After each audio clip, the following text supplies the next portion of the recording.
Dear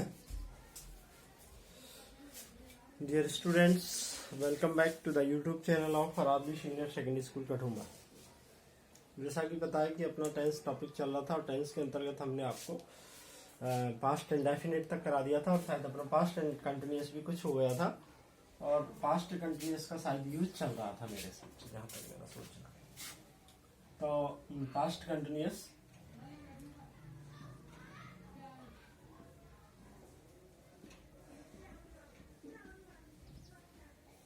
past continuous अब अपन ने जो चल रहा था इसके अंतर्गत पास्ट कंटिन्यूस का यूज चल रहा था कि correct form of the verb के हिसाब से किस तरीके से आएगा, तो उसको अपन को देखना है।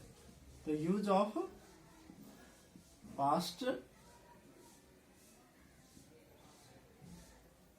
कंटिन्यूस यानी पास्ट कंटिन्यूस टेंस का यूज क्या होगा, कैसे होगा।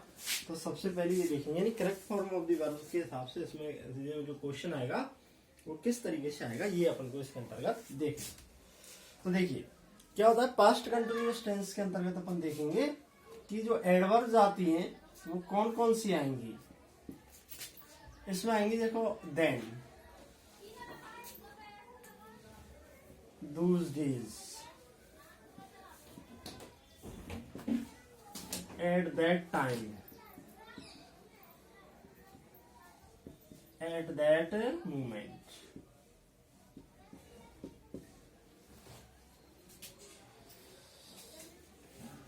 अब किस तरीके से आएगा, जैसे अब देखिए उदाहरण से समझ में आएगा। जैसे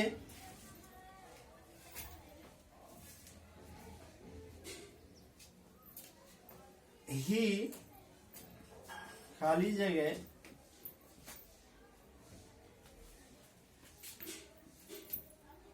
live in Jaipur those days। भी खाली जगह live in Jaipur those days जरूरत है।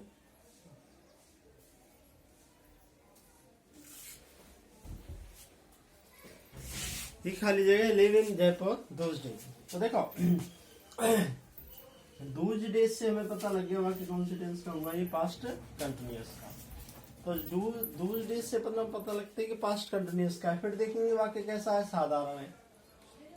आप तुरंत ध्यान करेंगे पास्ट कंटिन्यूअस का जब साधारण वाक्य है तो पास्ट कंटिन्यूअस के साधारण वाक्यों में अपन क्या करते हैं, पास्ट कंटिन्यूअस के साधारण वाक्यों में हम लगाते हैं क्या, यानी कि हेल्पिंग वर्ब, सब्जेक्ट के बाद हेल्पिंग वर्ब और हेल्पिंग वर्ब के बाद मेन वर्ब की फर्स्ट फॉर्म में आईएनजी। जो प्रेजेंट कंटिन्यूअस में वैसा ही है लेकिन इसकी हेल्पिंग वर्ब बाजर हो जाती है। तो सब्जेक्ट ऑफ सब्जेक्ट के बाद क्या लाएंगे, हेल्पिंग वर्ब। अब इसकी हेल्पिंग वर्ब दो है प्रेजेंट का पास्ट कंटिन्यूअस की, वाज और वर्ब। तो ही के साथ में क्या आएगी यहाँ पे, वाज, ही वाज। यहाँ पे लिव और लिव में आएगी तो लिविंग। तो he was living in Jaipur Dooj days. उन दिनों वो कहाँ रह रहा था, जयपुर में रह रहा था। तो इस तरीके से किसका यूज हो जाएगा, पास्ट कंटिन्यूअस टेंस का यहाँ पे यूज हो जाएगा। और देखो जैसे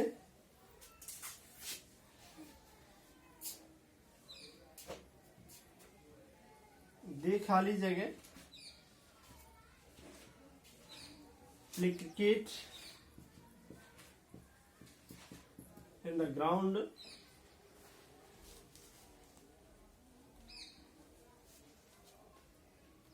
eight that moment, at that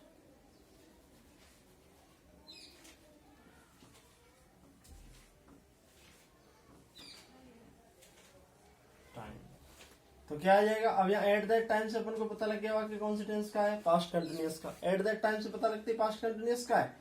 तो सब्जेक्ट आ रहा है दे के हिसाब से हेल्पिंग वर्ब आएगी, इसके साथ दो हेल्पिंग वर्ब वाज और वर्ब। दे के हिसाब से क्या आएगी यहाँ पे वर्ब, और प्ले में लगा दो आईएनजी। तो क्या, they were playing in the ground at that time. वो उस समय ग्राउंड में क्या खेल रहे थे, क्रिकेट खेल रहे। तो इस तरीके से इन एडवर्ब के आधार पर भी हम किसका यूज कर सकते हैं, इन एडवर्ब के आधार पर अपन पास्ट कंटिन्यूअस टेंस का यूज आसानी से कर सकते हैं।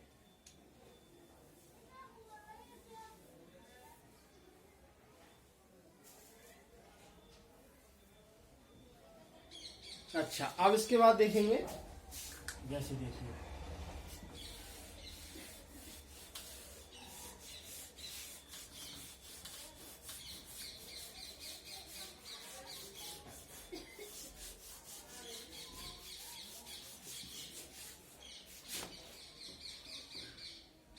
दूसरा यूज, यानी कि व्हाइल का यूज हो रहा हो। किसका यूज हो रहा हो? व्हाइल का। तो अपन कौन से टेंस का यूज करते हैं? पास्ट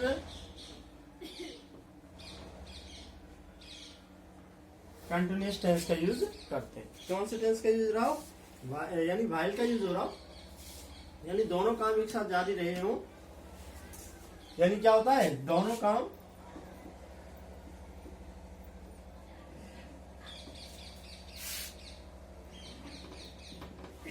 भूतकाल में एक साथ क्या हो? जारी। वहां पर अपन कौन सा टेंस यूज करेंगे? पास्ट कंटिन्यूअस, यानी व्हाइल का यूज होगा। जैसे अपन उदाहरण के लिए देखेंगे, उदाहरण से समझ में आएगा। जैसे कहें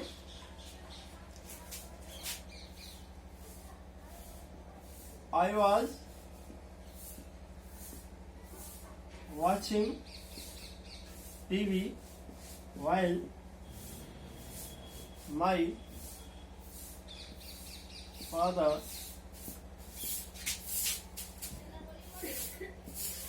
read a स्टोरी बुक। इस तरीके से हो जाएगा। अब इसमें देखेंगे यहाँ पास्ट कंटिन्यूअस टेंस का यूज हुआ है, व्हाइल से वाक्य जुड़ा हुआ है, इसका मतलब दूसरे में भी अपन कौन सा टेंस का यूज करेंगे? पास्ट कंटिन्यूअस टेंस का ही यूज करेंगे। अभी पास्ट कंटिन्यूअस टेंस का यूज करेंगे तो ये वाक्य साधारण है, ये कर्ता लगा हुआ है, कर्ता एक वचन है, इसलिए हेल्पिंग वर्ब क्या आ जाएगी? वाज। क्या आ जाएगी हेल्पिंग वर्ब? यहाँ पे हेल्पिंग वर्ब आएगी यहाँ पे वाज। और रीड में क्या लगा देंगे? ING। तो आई वॉज वॉचिंग टीवी, जब मैं टेलीविजन देख रहा था, while my father was reading a story book, तब मेरे पिताजी क्या पढ़ रहे थे? एक जो है कहानियों की किताब पढ़ रहे थे। इस तरीके से अपन इसमें कौन से टेंस का यूज करेंगे? पास्ट कंटिन्यूअस टेंस का यूज करेंगे।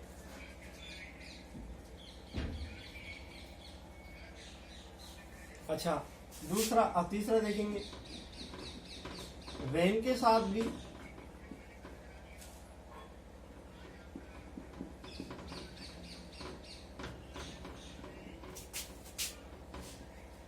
कोई पास्ट टेंस दे रखा हो, कोई पास्ट हो, तो पास्ट टेंस का कैसे? जैसे उदाहरण से समझ में आएगा।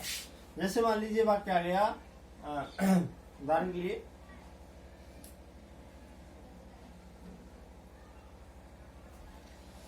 यानी जब वेन का यूज हो रहा हो और वेन के साथ में क्या लगा हुआ हो?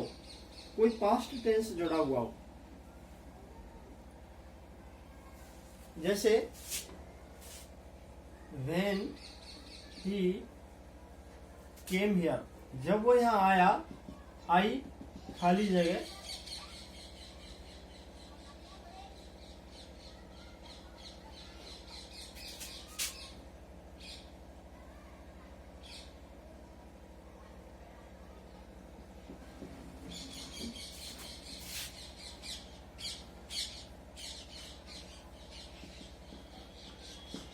ये आ गया मान लीजिए। तो देखेंगे व्हेन ही केम हियर, जब वो यहाँ आया। अब ये पास्ट हो गया, व्हेन के साथ क्या जुड़ा हुआ है? पास्ट इंडेफिनिट जुड़ा हुआ है, तो दूसरे में डेफिनेटली क्या जाएगा? Past continuous. तो यहाँ लिखेंगे अपन क्या? आई के साथ में हेल्पिंग वर्ब क्या लगेगी? वाज। और प्ले में आएगी तो क्या लगा देंगे? प्ले।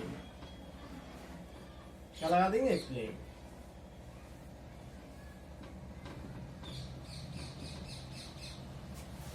तो वेरी केम हियर, जब वो यहाँ आया, आई वाज प्लेइंग क्रिकेट, में क्या खेल रहा था? क्रिकेट खेल रहा था। तो इस तरीके से अपन कौन से टेंस का यूज करेंगे? पास्ट कंटिन्यूअस टेंस का यूज भी कर सकते हैं। ये बात अपन को ध्यान रखनी है विशेष रूप से कि भाई कब कौन सा काम, यानी क्या होता है कि कोई कार्य जो है वो पास्ट कंटिन्यूअस में, यानी भूतकाल में कोई कार्य जारी होता है, लेकिन वो कैसा दिखाया जाता है? लगभग इनकम्प्लीट दिखाया जाता है, उस समय कंप्लीट वो नहीं होता है। ये इसके अंतर्गत अपन को ध्यान रखने वाली बात है, और कोई इसके अंतर्गत खास बात नहीं होती है। अब हालांकि ये चीज हमने आपको बताई है कि इस तरीके से यूज होगा, तो ये चीज कोई ऐसी नहीं है, हार्ड एंड फास्ट नहीं है रूल्स कि नहीं साहब इनके साथ तो ऐसा ही होगा, पर फिर भी ज्यादातर केसेस में ऐसा होता है, इसलिए हमने आपको बता दिया कि ऐसे इस तरीके से हम इनका यूज कर सकते हैं। बाकी ये कोई हार्ड एंड फास्ट नहीं है कि नहीं साहब ऐसा दे रखा है तो ऐसा ही होगा। तो इन तीन चीजों को ध्यान रखेंगे। एक तो at those days, then those days, at that time, at that moment, then इत्यादि। अगर आ रहे हो तो पास्ट कंटिन्यूअस होता है, उसके बाद वाइल के साथ पास्ट कंटिन्यूअस और व्हेन के साथ भी past continuous past indefinite tense का यूज होता है। ठीक है भाई, अब देखेंगे अगला वाला टेंस।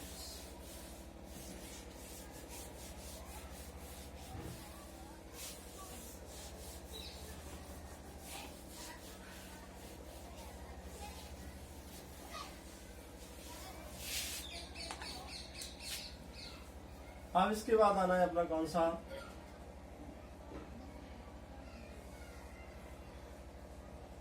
Past perfect tense.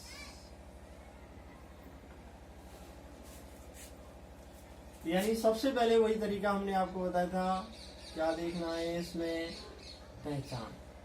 क्या देखना है इसमें, पहचान। तो इसकी सीधी सी पहचान वही है, यानी जिन हिंदी वाक्यों के अंत में क्या आ रहा है, जिन हिंदी वाक्यों के अंत में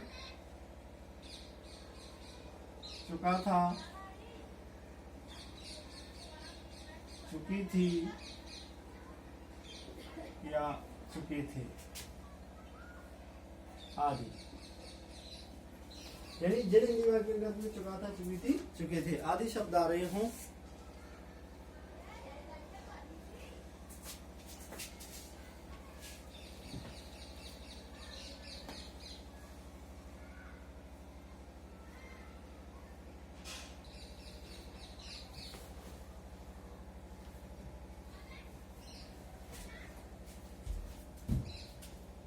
तो जिन हिंदी वाक्यों के अंत में चुका था, चुकी थी आदि शब्द आ रहे हों, ये कौन से होते हैं, पास्ट परफेक्ट के। लेकिन विशेष रूप से ध्यान क्या देना है अपन को, इधर ध्यान देंगे। सबसे पहले अपन ने देखा है पास्ट मीन्स भूतकाल में, परफेक्ट मीन्स पूर्ण हो चुका है। यानी जब किसी कार्य का भूतकाल में पूरा होना पाया जाए, वहां पर कौन सा टेंस होता है, पास्ट परफेक्ट टेंस होता है। इस बात पर विशेष ध्यान देना है कि यानी पास्ट मीन्स भूतकाल में, परफेक्ट मीन्स पूरा हो चुका है। कोई जरूरी नहीं चुका था, चुकी थी यहाँ। कई बार ऐसा भी आएगा जैसे उसने खाना खा लिया था, अब खाना खा लिया था आ रहा है, लेकिन फिर भी क्या बनेगा, पास्ट परफेक्ट बना सकते हैं आराम से, क्योंकि उसका काम क्या हो गया था, कंप्लीट हो गया था। तो ये इसकी क्या होती है, पहचान। अब इसके बाद देखेंगे इसकी हेल्पिंग वर्ब कौन कौन सी है। इसकी हेल्पिंग वर्ब केवल एक है, वो क्या है, हेड। कौन सी है, हेड। अब हेड है मतलब एक है, तो इसका मतलब अपन ओपन चॉइस है, चाहे करता है क्वेश्चन हो चाहे बहुवचन हो, अपन को तो क्या लगानी है, हेड लगानी। उसके बाद देखेंगे इसके साधारण यानी अफर्मेटिव वाक्य बनाने का तरीका। अफर्मेटिव वाक्य बनाने का तरीका तो पहले की तरह ही है, जो प्रेजेंट परफेक्ट का है वही पास्ट परफेक्ट का है, वही फ्यूचर परफेक्ट का है। अंतर क्या आएगा, जब प्रेजेंट परफेक्ट में हैज हैव लगाते थे, पास्ट में हैड लगाएंगे, फ्यूचर में विल हैव और शैल हैव। तो पहले सब्जेक्ट, सब्जेक्ट के बाद हेल्पिंग वर्ब, हेल्पिंग वर्ब के बाद मेन वर्ब की थर्ड फॉर्म, फिर ऑब्जेक्ट और ईटीसी। इस तरीके से यूज होता है। जैसे उदाहरण के लिए अपन कहें, ये जो है ना टेंस, ये टेंस और पास्ट इंडेफिनिट टेंस, यानी ये दोनों टेंस जो है वो उसके क्या कहते हैं, correct form of the verb के पॉइंट ऑफ व्यू से काफी इंपॉर्टेंट है। इसमें से एक क्वेश्चन तो डेफिनेटली आएगा। अब कैसे आएगा, मैं अभी इसको जैसे इस टेंस के सामान्य नियम बता करके मैं बताऊंगा कैसे क्वेश्चन आएगा और कैसे सॉल्व करना है। तो जैसे देखेंगे अपन,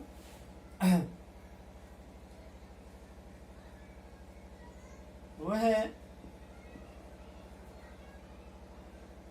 अपना गृह कार्य पूरा कर चुकी थी, ऐसे कहे।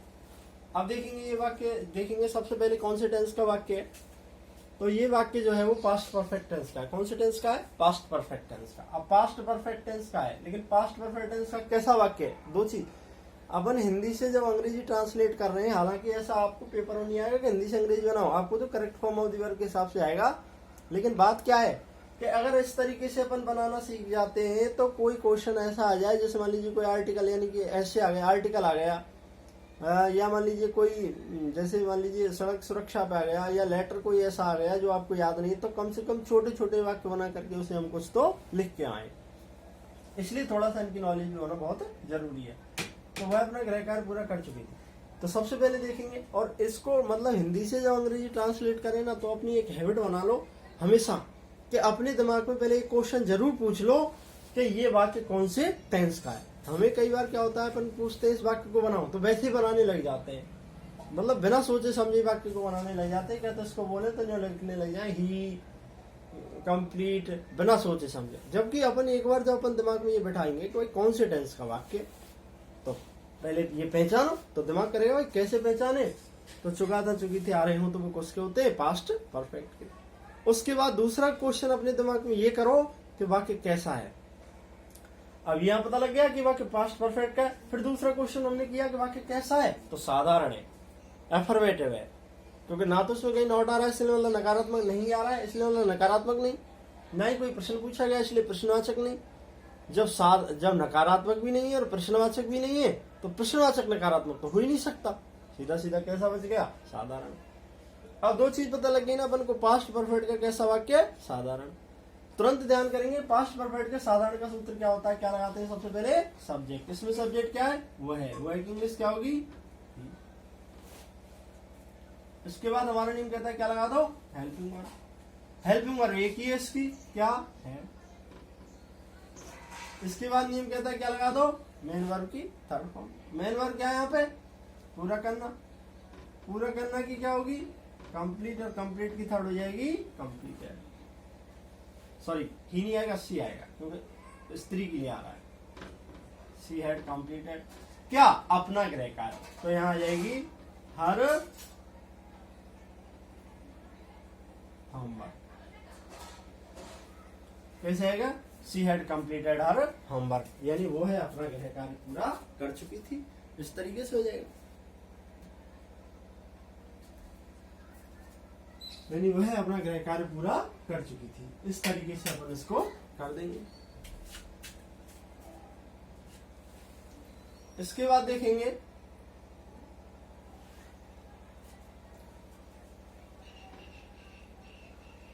इसके नकारात्मक वाक्य बनाने का तरीका। तो केवल हेल्पिंग वर्ब के बाद नॉट जोड़ेगी, यानी सब्जेक्ट, सब्जेक्ट के बाद हेल्पिंग वर्ब, हेल्पिंग वर्ब के बाद नॉट, नॉट के बाद मेन वर्ब की थर्ड फॉर्म, ऑब्जेक्ट और ईटीसी। इस तरीके से होगा। जैसे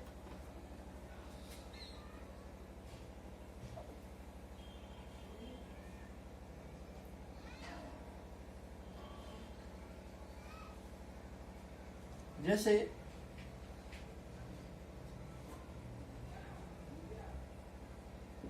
उन्होंने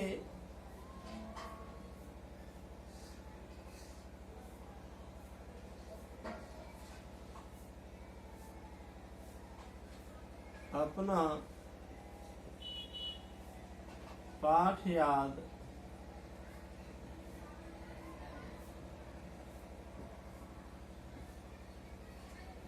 नहीं किया था, या वे अपना पाठ याद नहीं कर चुके थे। अब नहीं कर चुके थे ऐसे थोड़ी बोला जाता, नहीं किया था ऐसे बोला जाएगा। तो आप देखेंगे वाक्य कौन से टेंस का हुआ है, ये पास्ट परफेक्ट का। पास्ट परफेक्ट का कैसा वाक्य है, नकारात्मक। तुरंत ध्यान करेंगे पास्ट परफेक्ट के नकारात्मक का सूत्र क्या होता है, क्या लगाते हैं सबसे पहले, सब्जेक्ट। इसमें सब्जेक्ट क्या है, उन्होंने, उन्होंने की इंग्लिश क्या होगी, दे। इसके बाद नियम कहता है क्या लगा दो, हेल्पिंग वर्ब। अब इसकी हेल्पिंग वर्ब हमें पता है एक ही है, कौन सी, हेड, तो हेड ही आ जाएगी, तो दे हैड। इसके बाद नियम कहता है क्या लगा दो, नॉट, दे हैड नॉट। इसके बाद नियम कहता है क्या लगा दो, मेन वर्ब की थर्ड फॉर्म। अब मेन वर्ब क्या है यहाँ पे, याद करना। याद करने की, पाठ याद करने के लिए हमेशा लर्न वर्ब यूज करते हैं, लर्न की थर्ड हो जाएगी learn. They had not learn क्या, अपना पाठ, तो दियर लेसन। इस तरीके से जाएगा। तो इस तरीके से अपन इनको क्या कर सकते हैं, आराम से बना सकते हैं। यानी सब्जेक्ट, और ये सूत्र भी वही है जो प्रेजेंट परफेक्ट के अंतर्गत पढ़े थे। बात ये है केवल इसमें अंतर आएगा केवल किसका, हेल्पिंग वर्ब का। प्रेजेंट परफेक्ट में हमने हैज यूज की थी, इसमें अपन कौन सी करेंगे, हैड वर्ब यूज करेंगे। अब देखिए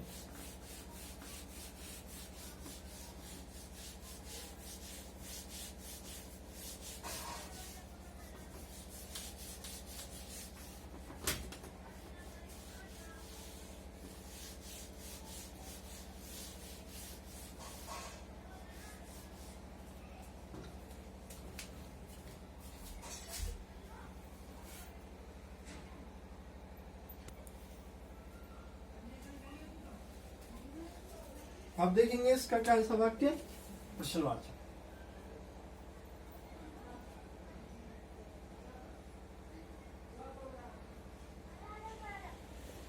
इंटरगेटिव सेंटेंस। तो प्रश्नवाचक वाक्य बनाने का इसका सूत्र होता है, सबसे पहले क्या लगा दो, हेल्पिंग वर्ब। हेल्पिंग वर्ब के बाद क्या लगा दो, सब्जेक्ट। सब्जेक्ट के बाद क्या लगा दो, मेन वर्ब की थर्ड फॉर्म। फिर लगाओ ऑब्जेक्ट और फिर लगा दो क्या, लास्ट में क्वेश्चन मार्क। इस तरीके से अपन इसका क्या करते हैं देखेंगे। अब जैसे कैसे वाक्य आएगा, मान लीजिए क्या वो है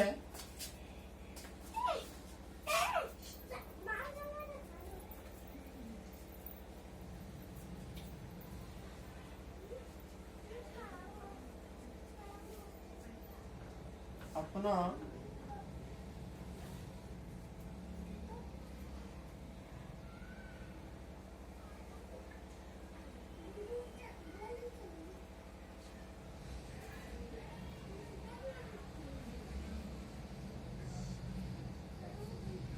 कार्य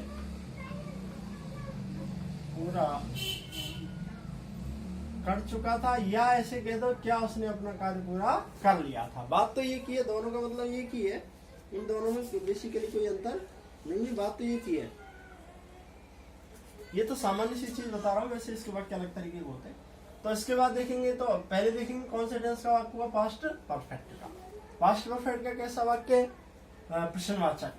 तो तुरंत ध्यान करेंगे, पास्ट परफेक्ट के प्रश्नवाचक का सूत्र क्या होता है, क्या लगाते हैं, सबसे पहले हेल्पिंग वर्ब। इसकी हेल्पिंग वर्ब ये की क्या, हेड। तो यहाँ लगाया हमने हेड। इसके बाद नियम कहता है क्या लगा दो, सब्जेक्ट। सब्जेक्ट क्या है इसमें, वह इंग्लिश होगी ही। इसके बाद नियम कहता है क्या लगा दो, मेन वर्ब की थर्ड फॉर्म। मेन वर्ब है यहाँ पर पूरा करना, पूरा करना की हो जाएगी क्या, कंप्लीट, और कंप्लीट की थर्ड हो जाएगी कंप्लीटेड। हेड ही कंप्लीटेड अपना कार्य, तो हिज वर्क, हिज वर्क, इस तरीके से। और लास्ट में क्या लगा दो, प्रश्नवाचक लगा दो। तो इस तरीके से इसका सॉल्व हो जाता है। अब आई बात क्या, प्रश्नवाचक। मैं छेती छेती लावा तेरे नाल लैनिया, समय दा तां पूरा भी यकीन कोई ना, तेरे नालों चलिए हसीन कोई ना, तारे चन्ने अंबर जमीन कोई ना, तेरे नालों चलिए हसीन कोई ना, तारे चन्ने अंबर जमीन कोई ना, मैं जदों तेरे मोढे उत्ते सिर रखा, ये तो सच्ची समा भी हसीन कोई ना।